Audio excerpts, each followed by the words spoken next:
మితిమీరి మాట్లాడడం అనేది జర్నలిజం కాదు. సో, ఇది ఎందుకు చెప్తున్నాను? ఏ సందర్భంలో చెప్తున్నానంటే, సో, రీసెంట్‌గా 'కే ర్యాంప్' ప్రెస్ మీట్ జరిగిందనమాట. సో, అందులో ఏంటంటే 'కిరణ్ అబ్బవరంని' ఒక లేడీ ఫీమేల్ జర్నలిస్ట్ ఒక ఆవిడ సో, ఈ క్వెషన్ అడిగారు. అంటే "మీరు చిన్న హీరో కదా!" ఇలా ఒక క్వెషన్ అడిగారనమాట.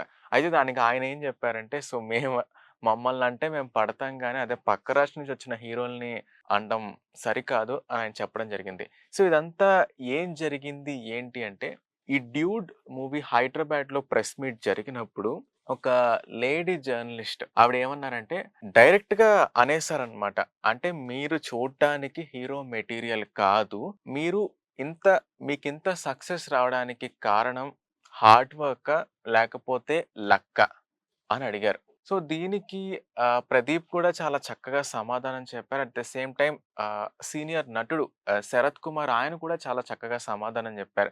ఆయన చెప్పిన సమాధానం ఏంటంటే చాలా మందిని ఆలోచింపచేసేలా ఉంది. ఇక్కడ ఉన్న ప్రతి ఒక్కరు హీరో మెటీరియలే. అంటే హీరో మెటీరియల్ అనేది ఇలా ఉండాలి, అలా ఉండాలి అని చెప్పడానికి మీరెవరు? అని చాలా చక్కగా ఆయన సమాధానం చెప్పడం జరిగింది. అయితే మీరు అడగొచ్చు అంటే మీరందరూ మీడియా వాళ్ళే కదా! మీరంతా ఒక్కటే కదా! అనొచ్చు. యెస్. మేమంతా ఒకటే. కాకపోతే ఏంటంటే, తప్పు ఎవరు చేసినా సరే తప్పని చెప్పడంలో ఏ తప్పు లేదు. ఇది కన్ఫర్మ్‌గా చెప్పాలి. అంటే జర్నలిజం అంటే ఒక సరైన క్వెషన్ అడగాలి. ఎంతో ఆలోచింపచేసే క్వెషన్ అడగాలి. సో, అది కరెక్ట్ జర్నలిజం. సో, ఇలాంటి క్వెషన్స్ అడగడం వల్ల సో, ఇది జర్నలిజం అని ట్యాగ్ ఎయడం అనేది ఏమాత్రం కరెక్ట్ కాదు. ఆఫ్‌కోర్స్ మేమంతా మీడియా వాళ్ళమే కావచ్చు. బట్ కాకపోతే ఏంటంటే, తప్పు ఎవరు చేసినా మా నుంచి ఒకళ్ళు చేసినా సరే, ఇది తప్పు అని చెప్పడంలో మాకు ఎలాంటి ఇబ్బంది లేదు. మేము ఖచ్చితంగా చెప్పాలి. సో, ఇప్పటికంటే ఈ మధ్య కాలంలో చాలా వరకు ఈ మీడియా ఎథిక్స్ అనేవి చాలా వరకు పోయాయి. ఆఫ్‌కోర్స్ కొన్ని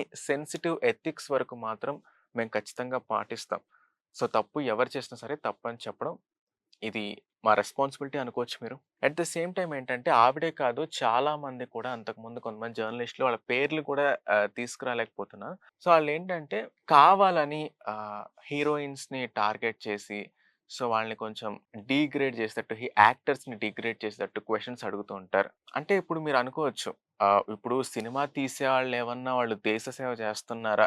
అని మీరు అనుకోవచ్చు. బట్ ఏంటంటే సో, ఇప్పుడు సినిమా వాళ్ళా లేదా వేరే జాబ్ వాళ్ళా అనేది పక్కన పెడితే, ఒక మనిషికి ఇవ్వాల్సిన బేసిక్ రెస్పెక్ట్ అనేది ఇవ్వాలి. ఒక మనిషి ఒక పని చేశారు లేదా ఒక ప్రొడక్ట్ తీసుకొచ్చారంటే, దాని గురించి అడగాలి అంతేగాని, సో, వాళ్ళని కించపరిచేటట్టు మనం ఎప్పటికీ అడగకూడదు. సో, అది ఈ మధ్య కాలంలో ఏంటంటే, ఈ తెలుగు జర్నలిస్ట్‌లలో ఇది చాలా ఎక్కువైపోయింది. అంటే ఒకళ్ళని చూసి ఒకళ్ళు వీళ్ళు పాపులర్ అవ్వడం కోసమో లేకపోతే ఏంటో తెలీదు గానీ చాలా వరకు ఇది ఎక్కువైపోయింది. ఇంకొంతమంది డీప్‌గా డిస్కస్ చేసి వాళ్ళు చెప్పేదేంటంటే ఇదంతా కావాలనే ప్లాన్ జేస్తున్నారు. ఏదో సింపతి కోసం ప్లాన్ జేస్తున్నారు. సో, ఈ జర్నలిస్ట్‌ని ఇలా అడగాలని చెప్పి కూడా మూవీ మేకర్సే ప్లాన్ జేస్తున్నారు అని కొంతమంది చెప్తున్నారు. మేబీ ఇది ప్రతిసారి ఆహ్, కరెక్ట్ కాకపోవచ్చు. కొన్ని సార్లు మేబీ ఏమన్నా ప్లాన్ జేసుండొచ్చు. బట్ ప్రతిసారి అనేది ఇది ప్లాన్ చేయకపోవచ్చు. కొన్ని ఏంటంటే వాళ్ళు కావాలని అడిగే క్వెషన్సే చాలా ఉన్నాయి. సో, అలాంటి టైంలో ఏంటంటే ఇలాంటి క్వెషన్స్ అవాయిడ్ చేయాలనేది చాలామంది నెటిజన్స్ ఎవరైతే ఉన్నారో చాలామంది వాళ్ళు ఇదే కోరుకుంటున్నారు. ఎందుకు ఇలాంటి క్వెషన్స్ ఇలాంటియన్నీ అవాయిడ్ చేయండి. మీరు సినిమా గురించి మాట్లాడితే సినిమా గురించే మాట్లాడాలి. అంటే సినిమా వాళ్ళు కాబట్టి వాళ్ళు సినిమా గురించి ఆ సినిమా గురించి మాట్లాడాలి. అంతేగాని వాళ్ళ పర్సనల్ ఇష్యూస్ అన్నీ అక్కడ తీసుకొచ్చి అడగడం అనేది కరెక్ట్ కాదు. ఇది ఏమాత్రం కరెక్ట్ కాదు.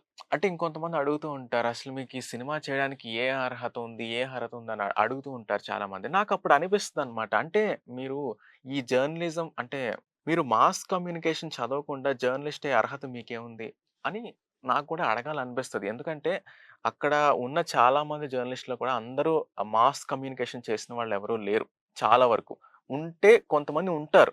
బట్ ఆల్‌మోస్ట్ చేసిన వాళ్ళైతే ఎవరు కనిపించరు. అంటే మాస్ కమ్యూనికేషన్ అంటే ఏంటంటే, అది మీడియా స్టడీస్ అన్నమాట. మీడియా రంగంలోకెళ్ళాలనుకునే వాళ్ళు ఆ డిగ్రీ చదువుతారు. అది కూడా 3 ఇయర్స్ డిగ్రీ. అది ముంబైలో చాలా పాపులర్. ఇక్కడ చాలా మందికి తెలీదు గానీ, మీడియా రంగంలో వెళ్ళాలనుకునే వాళ్ళకి మాత్రం వాళ్ళకొక ఐడియా ఉంటది. సో, మాస్ కమ్యూనికేషన్ చదివిన వాళ్ళు అక్కడ చాలా తక్కువ మందుంటారు. సో, అప్పుడు వాళ్ళని తిరిగి వీళ్ళు క్వెషన్ ఏస్తే, సో, మళ్ళీ వీళ్ళు సమాధానం చెప్పలేరు. సో, కాబట్టి ఏంటంటే ఎవరిని అడిగినా సరే సెన్సిటివ్ టాపిక్స్ దగ్గరికెళ్ళకుండా ఆ సినిమా వరకు అడిగేసి వెళ్ళడం బెటర్. అడిగేసి మళ్ళీ వాళ్ళతో మీట్ అయ్యి ఎవరి పని వాళ్ళు చూసుకోవడం బెటర్. కాకపోతే ఏంటంటే, ఈ మధ్య కాలంలో ఈ సోషల్ మీడియా వల్ల ఏంటంటే, ఏదైనా సరే క్రింజ్ చేస్తే జనాలు చూస్తారనే ఉద్దేశంతో ఇదంతా ఈ స్టంట్‌లన్నీ చేస్తున్నారు. దానివల్ల ఏంటంటే, కొంతవరకు అంటే 1, 2 సార్లు ఏదో కామెడీగా ఉంటది. జనాలు చూసి నవ్వుతూ ఉంటారు. అదంతా ఓకే. బట్ తర్వాత తర్వాత ఏంటంటే, వాళ్ళ వాళ్ళ ఇమేజ్ మీదే చాలా మందికి ఒక బ్యాడ్ ఒపీనియన్ ఒస్తది. దానివల్ల తర్వాత వాళ్ళు నిజంగా మంచి క్వెషన్ అడిగినా సరే వాళ్ళ మీద అదే నెగెటివ్ ఇంపాక్ట్ ఉంటుంది. అందుకే ఈ సందర్భంగానే నేను చెప్పడం జరిగింది. మితిమీరి మాట్లాడడం, మితిమీరి అడగడం జర్నలిజం కాదు. సో, సినిమా వాళ్ళే కాదు ఎవరినైనా సరే మనం ఒక క్వెషన్ అడుగుతున్నాం అంటే వాళ్ళెంతో ఆలోచింపచేసేలా ఉండాలి. అది మంచి కాంటెంట్ ఇచ్చేటట్టు ఉండాలి ఆ క్వెషన్. మనం అడిగే క్వెషన్. జర్నలిస్ట్‌లు ఎవరైనా సరే. అంతేగాని వాళ్ళని కించపరిచేటట్టు, ఇది అనవసరమా? ఇక్కడ ఈ క్వెషన్ అవసరమా? అని అనిపించేటట్టయితే అస్సలు ఉండకూడదు. ఇది చాలామంది దృష్టిలో పెట్టుకొని వాళ్ళు మాట్లాడితే బెటర్. ఇది ఖచ్చితంగా ప్లాన్ చేసిందా? వాళ్ళే కావాలని ప్లాన్ చేసారా? లేదా? అనేది పక్కన పెడితే, ఇలా మాట్లాడటం అనేది కరెక్ట్ కాదు అని నేను ఈ సందర్భంగా చెప్పడం జరుగుతుంది. సో, ఆ ఇష్యూపై మీ ఒపీనియన్ ఏంటో కూడా కింద కామెంట్స్‌లో షేర్ చేసుకోండి. అలానే వీడియోని లైక్ చేయండి, షేర్ చేయండి. మన ఛానెల్‌ని సబ్స్క్రైబ్ చేసుకోండి. పక్కనే ఉన్న బెల్ ఐకాన్‌ని యాక్టివేట్ చేసుకొని మీ ఫ్రెండ్స్ అండ్ ఫ్యామిలీకి షేర్ చేయండి.